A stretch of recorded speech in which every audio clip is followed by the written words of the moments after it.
Hello, lovely people. The time has come to talk about some books that have crept their way into my life. Dooby dooby dooby dooby dooby dooby dooby dooby dooby doo. Dooby dooby dooby dooby dooby dooby dooby dooby Sophie vlogs. I am aware that I didn't do a whole that long ago. I am also aware that I'm supposed to not be buying books because we're hopefully moving house. Um, However, here we find ourselves. There's some great books in this selection, and I'm going to talk to you about them. I will start off with chatting through. I went to a booktuber meetup. The lovely Kerry over at Bookish Adventures in Wellbeing messaged me because it was happening in Bristol and Bath. It was organised by Katie. Everyone who I mentioned I will link down below. I had the loveliest time. I've never gone to a booktuber meetup before, but it was absolutely gorgeous. It was really nice to meet some people that I knew and then to meet lots of people that I didn't know. And now I have loads of videos to watch, which is wonderful. And I came away with 5 books. Do you know how gorgeous it is to go on like essentially a bookshop crawl with a bunch of people who also love books? It was just the most wonderful day. The first shop I bought a book in was Toppings in Bath. Lovely company. And I did one of their blind dates with a book. So I kept the little description. So what tantalised me about this description was that it was mentioned that it was about the miners' strike, which I really enjoy reading about. I usually read about it from a queer perspective. There's a few books in this non-fiction queer stack that tap into and talk about that. This was described as collecting the thoughts of one of the UK's foremost essayists and activists together for the first time. In these pages, you will find an investigation of collective action and the power of community, as well as the precarious nature of pit life and work. So I was super intrigued and I had to get it. And it turned out to be The Underground Sea by John Berger, which I've only read Ways of Seeing by him and I studied it when I was at uni. So I've never actually revisited him. Although I do want to read his book that is about portraits, self-portraits, can't quite remember. Maybe a cover will be here, who knows. Yes, I'm super intrigued by this. And the other thing that intrigues me is that there's a load of photographs. So it is writings, but there's actually quite a lot of, you know, sort of documentary photographs in it. So this is very exciting to me. In the Oxfam, I picked up 2 books. The first one is a historical fiction. This is The Painter's Daughters by Emily Howes. This is about Gainsborough's daughters. I know Gainsborough as an artist, I have seen his paintings, but I don't know anything about him as a person. This doubly excited me because as well as being like an arty historical fiction book, it also is partly set in Bath, which is where we did our bookish meetup day, so that's really lovely. At the same time, I also picked up Diary of a Young Naturalist by Dara McAnulty. This is just one of those nature writing books that I've heard really good things about. I love a little nature writing. This is sort of just exploring like the turning of a year in the life of like a nature activist. It has really lovely end pages that looks like a map and everything. So again, always on the lookout for new nature writing to read. Next book I picked up in Mr. B's Emporium, which is actually my personal favourite bookshop in Bath. I just think it's lovely. This was a recommendation from Charlotte at Coiny Reads. It's Costanza by Rachel Blackmore. Because I picked up this one, I love getting bookish recommendations, and Charlotte was like, oh, if you want to read something that is historical fiction exploring an artist, this is following Costanza, who was the muse of Bernini. She was like a model for some of his sculptures. Have this passionate love affair, he sculpts her, and then this all comes out into public and all this sort of thing, so it seems like it's going to be very scandalous, forbidden love sort of thing. I am very excited. I love Bernini's sculptures actually, so very exciting. And then finally, in the final bookshop that we went to, I picked up Lady Sings the Blues by Billie Holiday. I love Billie Holiday's music. It's been on my radar for a while. As you will know if you have watched my videos this year. This year in particular, I've been reading a lot of music books, usually ones that my dad has lent. But there's also something about reading a memoir of someone, and then I might follow this up with a biography, because I've been enjoying doing that with some of the arty books I've been reading, of getting someone in their own words and then finding out all the stuff that they've not told you. So yeah, I know that she had a real struggle to make it in the music industry, so I'm really intrigued to learn more about a singer who I really love. October, I went to some talks for Wells Literary Festival with my friend. The 2 talks I went to Art is Love, which was interesting, but has made me realise that I'm going to get that book out of the library, because I think I thought that Art is Love was an examination of love in lots of different forms through art, but actually it's snapshot biographies of a set number of artist muse relationships, which is still interesting, but is sort of, it's all romantic, it's all this. So I enjoyed the talk, but I didn't come away being like, I'm going to buy this book. However, the other talk that we went to was Lamorna Ash for her book, Don't Forget We're Here Forever, A New Generation's Search for a Religion, which was in discussion with Rowan Williams, the ex-Archbishop of Canterbury. This was such a fascinating talk. It was so interesting. I'm not religious. It was just the most interesting talk because it was... She started off talking about the fact that what prompted this book was that she knew two of her friends who were actually a comedy double act in the same year. Both went through this radical conversion where they were investigating like becoming a priest and dedicating their life to religion in that way. And she was so intrigued by this like simultaneous like depth of conversion to not just convert to religion but to really dedicate your life to it, that she asked to interview them.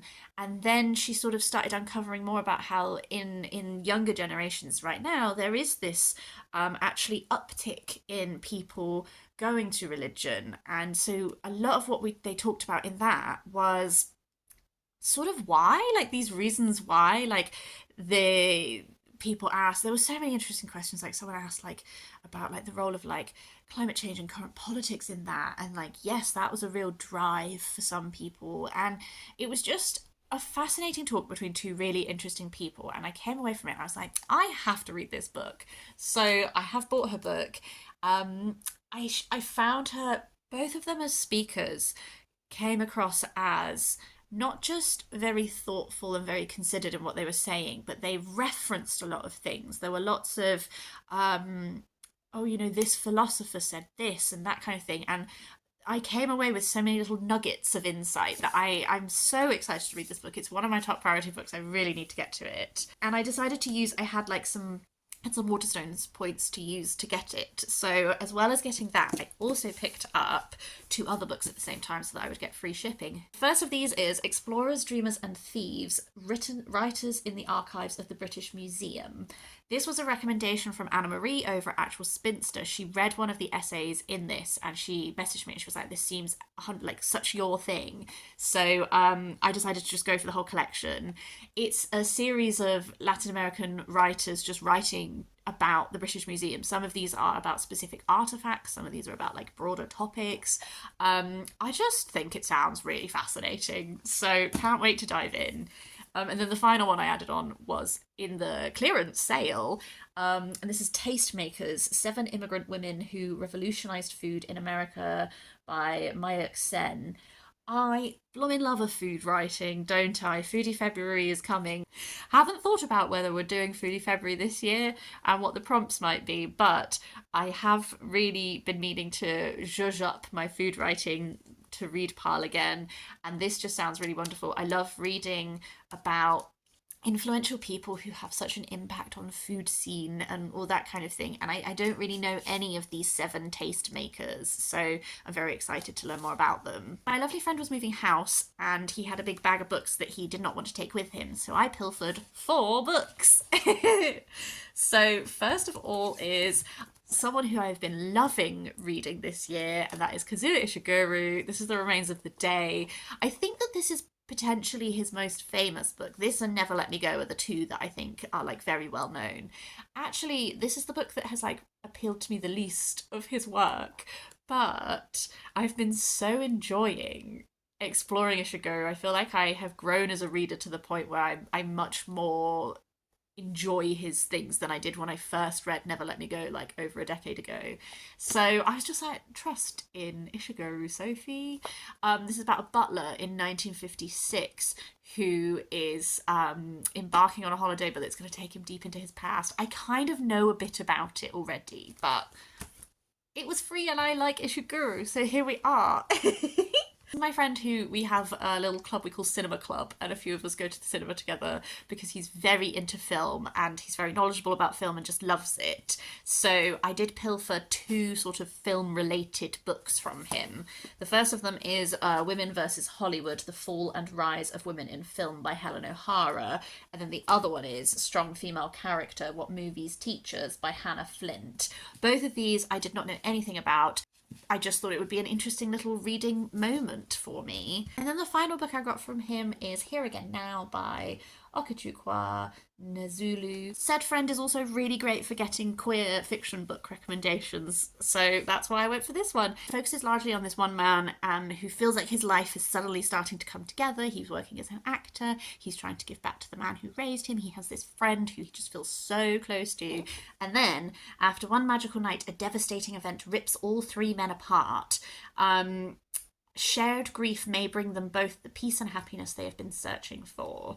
I think it's going to be quite an emotional one, but again, I don't really know anything about it, but Josh liked it, so I'm giving it a go. The next book I bought during a storm. So I did a lovely mug making workshop with my friend.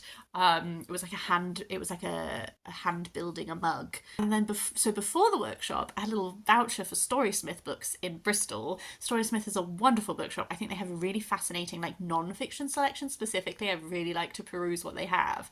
And there was it Storm Benjamin? I do not know, but I was too early for the workshop and I got so drenched in that storm. So I was like already like seeking refuge in the bookshop. But because I had quite a lot of time to kill, I was like, I'm really going to take my time to choose what I spend my book voucher on. And I went for, because it seemed very apt for why I was there in the first place, I went for Clay, A Human History by Jennifer Lucy Allen. It's a history of human interaction with clay. I love a niche non-fic. And like, honestly, listen to these words. Born out of a desire to know and understand the spiritual and practical applications of clay in both its micro and macro histories, Clay, A Human History is a hybrid of archaeology, history, and lived experience as an amateur potter. It felt right. I'm so excited to know more about our connection with clay from times past. My work did another blind date with a book for charity.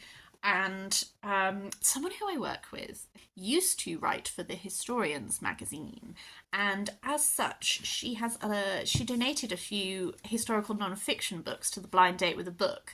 And I would say that most of the readers in my office are primarily fiction readers, so I kind of knew that maybe no one was going to take the non-fictions. So I have come away with 3 books. I think she got them all because she was sent them for review as part of writing for that magazine.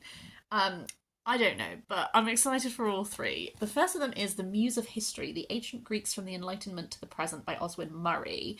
This sounds really fascinating to me because it's not a history of the ancient Greeks, it's a history of how the West has interacted with ancient Greece, which I think sounds super interesting, in which each generation has reinterpreted the Greeks in the light of their contemporary world through times of revolution, conflicting ideologies, and warfare. So I think that sort of angle of looking at how we interpret this culture sounds super fascinating to me. There was also Little Englanders, Britain in the Edwardian Era by Alwyn Turner. I haven't read that much non-fic about the Edwardian era, to be honest with you, so I'm intrigued by this. This is very much like a social history. It's kind of looking at, when Queen Victoria died, because she had been in power for so long, the repercussions of that, and then also this moment in history, in time, and the sort of social unrest and all of those like threads and everything. So that should be intriguing. I feel like I'm not a pro there, so I'm excited to learn. And then finally, Eavesdropping on Jane Austen's England, How Our Ancestors Lived 2 Centuries Ago by Roy and Leslie Adkins. This is just exploring like all of the horrors of Regency England, and it's like, you think Jane Austen was a lovely time, think again. Describes literally like disturbing changes in agriculture and industry, the constant dread of invasion and revolution, blah blah blah, like the contrast to the tranquil world of Jane Austen's fiction. Although I would argue that I think a lot of Jane Austen's fiction, you have these things as background. While I was reading Duncton Wood by William Horwood, which is the mole fantasy book that me and Ashley were buddy reading together, I wasn't even that far into it. I was only about 200 pages in, and I stumbled across, in a charity shop, for a single £1 coin, Duncton Stone by William Horwood. And I was so enjoying the mole fantasy that I thought to myself, yes, I will. Book 3, I was like, I'll buy book 3 in this series, and then I'll get my hands on book 2 somehow. Lovely. This is not book 3 of the Duncton Wood series. This is book 3 of the sequel trilogy to Duncton Wood. So now I only own the first book and the 6th book, and none of the ones in between. But I did enjoy Duncton Wood to it's a mole fantasy series. It has a lot of elements of, I guess, like mysticism and that kind of thing in it. However, I did enjoy Duncton Wood. It has a moment of sexual violence in it that I did not appreciate, but the whole rest of the book I did enjoy. I think I am going to get my hands on the second book, so I'm going to hold on to this and potentially just give it some time and slowly read my way through all 6 books. I went to Cardiff for I went to go see women's football. I went to see Jess Fishlock's last game playing for Wales, which was a friendly against Australia. And then in the evening, I went to see Heim, which was jam-packed day. And I also did some book shopping. I got 2 books in secondhand shops. The first one is The Subversive Stitch, Embroidery and the Making of the Feminine by Rosika Parker. This is a book from the 80s that has been republished. It was very groundbreaking at the time for like bringing Stitch out of the world of the domestic and arguing that it is something that should be looked at as like something very important and this work and appreciating all of that and that kind of thing. I bloomin' love textile history, so as soon as I saw it, I've been wanting to read it for ages. It is more of an academic text, so it is a bit pricey. So when I saw it in a secondhand shop, I was like, hello, the time has come. And then in Troutmark Books, I got A Memory Called Empire by Arkady Martine. This is a sci-fi. I believe it's the first in a series. The author of this sounds really cool. The author, like in her main job, is like a Byzantine historian, and then as a side hustle, she's writing like sci-fi that also has like sapphic elements in it. And I just think that sounds really cool. Yeah, this seems like a simultaneous, like a little bit of like a political sci-fi because she is like a government person who's been posted somewhere. A little bit of a murder mystery because she thinks her predecessor was murdered and she's trying to figure out what's happened there, and then she has some kind of a secret, some kind of like a technology thing happening. So I don't know, man, I just think it sounds really cool, so I'm excited to try it. Final 3 books that I literally just picked up on a whim secondhand in various charity shops. Cold Kitchen, A Year of Culinary Journeys by Caroline Eden.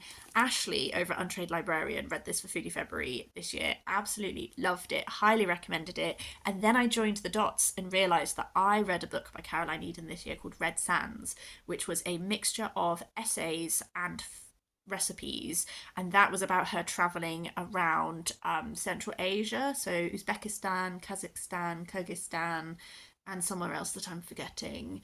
But I really enjoyed it. So that was sort of like travel writing with recipes. This is much more of a memoir. She's traveling from like Eastern Europe to Central Asia, so it's a bit more of like a personal memoir focus, and I really liked that aspect of Red Sands, so excited.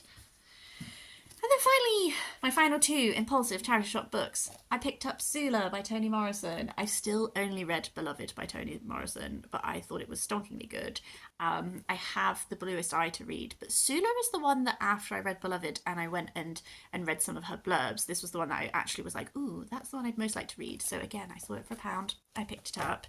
And then finally, I have already read this book. This is The Dispossessed by Ursula K. Le Guin. This was the first Ursula K. Le Guin I ever read when I was at university. I got it out of the university library because I was like, everyone talks about this woman. Loved it. Do not remember it well. I remember this being very political. I think it had some stuff to do with anarchy in it. I remember that we are following a man who is like a professor, a physicist, and he's being stopped by his colleagues from doing the work he wants to do. So he moves to a different planet, but then things don't go well and he may be getting embroiled in like political unrest and all that kind of thing. I just remember this was the book that like set me on Ursula K. Le Guin. It's over a decade since I read it. I really want to reread it, and particularly now that I've read more of her work and some of the other books in the Hainish cycle, I think it would be good to revisit. That's everything. Those are all the books I wanted to talk to you about today. I would really love to hear your thoughts. Have you read any of these? I would love to know. Have you bought any interesting books lately? let me know. Otherwise, hope you're having a lovely day, and we'll see you next time for something different.